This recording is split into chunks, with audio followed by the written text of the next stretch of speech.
Iisip kami kung ito ba o ito ang aming bibilhin.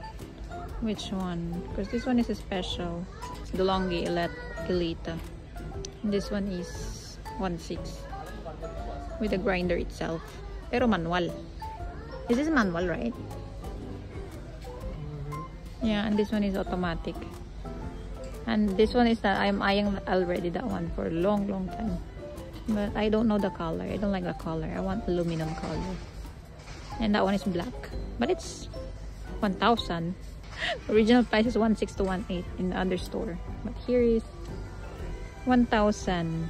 So, we don't know. Good morning. Unboxing natin itong bago kong coffee machine. That's correct. Okay. What's this? It's a coffee machine. The coffee machine. Sagit lang. Mama will take a picture every single step. I'm gonna open this.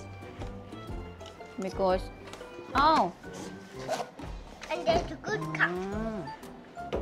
And there's a good cup. There's a coffee machine. There's a lot of cups in there. Not the cups. Cups? Yeah, the cream. I think both of them have. And what's this? It's a cups. It's a cup. Oh, okay. What's this? It's a spoon, and there's something inside as well. Spoon. There's the spoon. And this is spoon. My husband will help me. Good. Is it heavy? Did you hold the box? Wow. Coffee machine. I did. I'm taking a picture because maybe it will broke again because we already bought a manual coffee machine. What's that? It's okay. I really want to stainless. Me too. I want stainless steel as well. But yeah.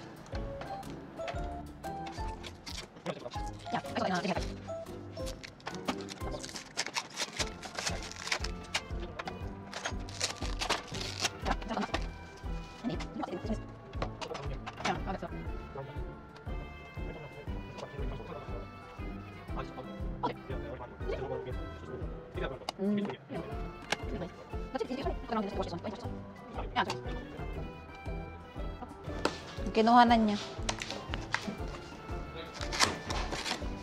We actually bought two already coffee machine. The other one, the first one is the manual one, which my husband likes, but I like automatic one because it's easy to use. But he likes to brew the coffee, you know.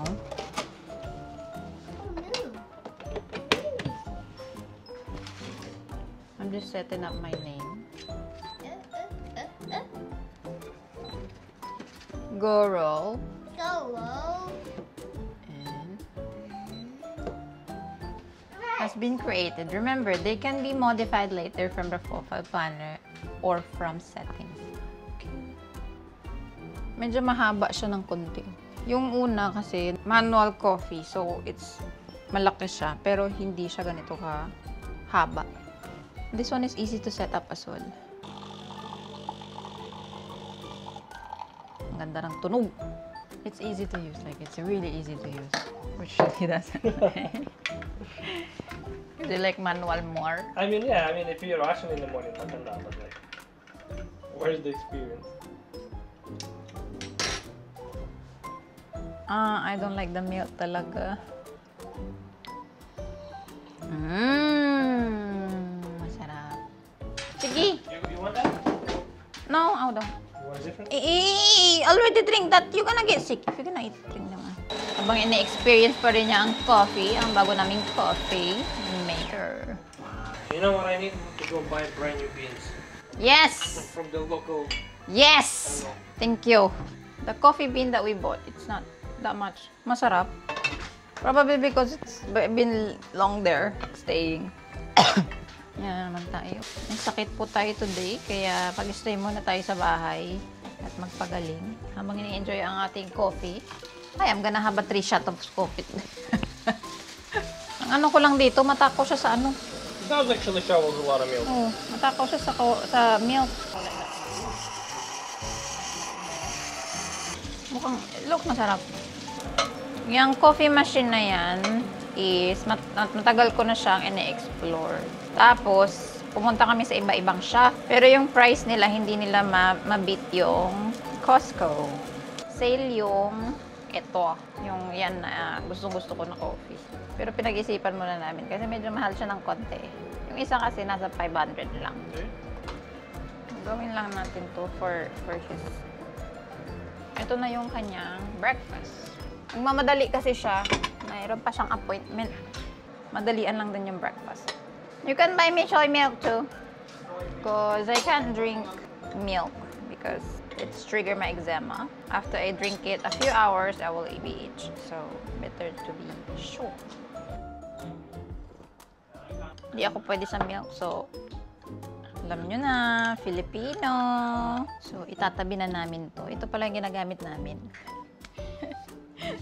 Ito yung gift ko sa kanya nung birthday niya. Kaya, nagustuhan na namin ang coffee. Dahil, dyan. Sa pump na yun. Meron siya sa work kung gusto niya. Kain mo na ako. Ano lang naman ang pagkain ko. Ito lang din. Tsaka soy sauce. Tsaka rice. Kain tayo. Ito ang ulam ko. Chicken kahapon. At tsaka suka na may cucumbers. Ano lang, usap-usap lang tayo. Kami lang dito ni Finn. Umalis na ang kanyang father. Ang sarap. Ang sarap pag sinasaw yung ano. Dito, ngayon ko lang na-realize. Ang sarap yung chicken isaw-saw sa suka.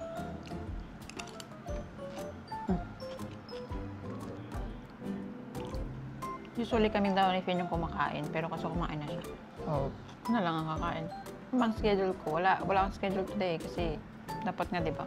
Papasok ako. Kaso sinabi ko sa asawa ko, sakit yung throat. Masalo nga sumasakit dahil sa vinegar.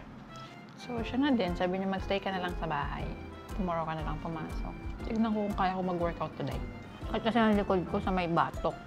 Agoy, yan naman tayo. Ang sipon na naman. Bumalik na naman ang sipon. Sarap. Kape naman.